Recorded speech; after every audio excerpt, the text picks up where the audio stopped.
Mga besh, for today's video, mag-grocery tayo. Pero yung i-grocery ko, yung lulutuin ko lang ngayon. Kailangan ko ano yung lulutuin ko ngayon. Yun lang. Kasi nag-grocery ako. Nililista ko. Pero ang dami kong nabili dun nawala sa listahan. Kaya ito yung gagamitin natin para makatipid coleslaw. Kasi meron ng lahat. Carrots, cabbage, red cabbage, and etc. Nakakatipid ka talaga nito. Kailangan magiging wise ka na sa sobrang grabe talaga. Ayan, dapat hindi ka pinag kasi masisira lang yan. Lalo na dalawa na kami kumakain. O hindi pa nga kumakain naman ako. Ako lang pala kumakain. Sobrang mahal na talaga ngayon mga besh. Talagang aaray ka na. Kaya ito yung bibilin ko, isa lang. Dapat isa lang. At kung ano ang lulutuin ko, yun lang talagang ingredient. Tips ko yan para budgeted tayo.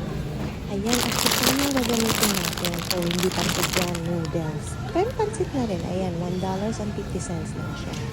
Marami ka nang magawa nito. Lugaw. Parang dito lugaw lang. Kaya ito, magbabayad na tayo mga besh. See, yung nabili ko ay yung ingredients ko lang talaga na lulutuin ko for today. You have your points number? It's fine.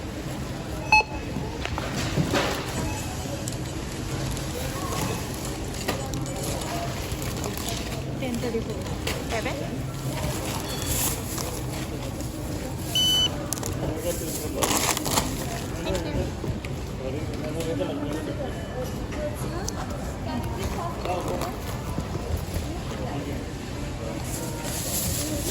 And then, eto, meron akong tira-tirang manok. Nakabili ako ng lechon manok.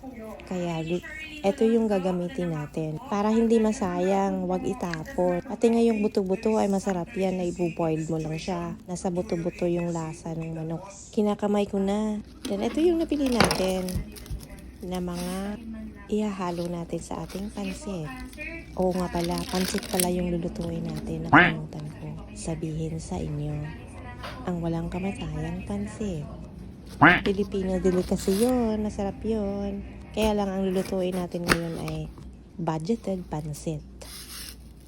Kaya chop-chop lang natin. Ayan, pati yung mga panghalo ko ay budgeted na budgeted din. Dapat itipirin mo rin siya. Kailangan package mo lang siya maigi para hindi siya masira. Sa mga best, sundan nyo lang ako. Alam kong mas marunong kayong magluto nito sa akin. Simpleng pansit lang to, tawid gutom. Pero masarap naman siya, of course. Kaya watch lang kayo. Baka naman may matutunan kayo sa aking simpleng pansit. Pansit.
besh! Tapos na tayo sa ating lutuing pansit. Magic food pansit. Hindi ko na siya na-picturean o na-video kasi nga sobrang gutom ko na talaga. As in, thanks for watching!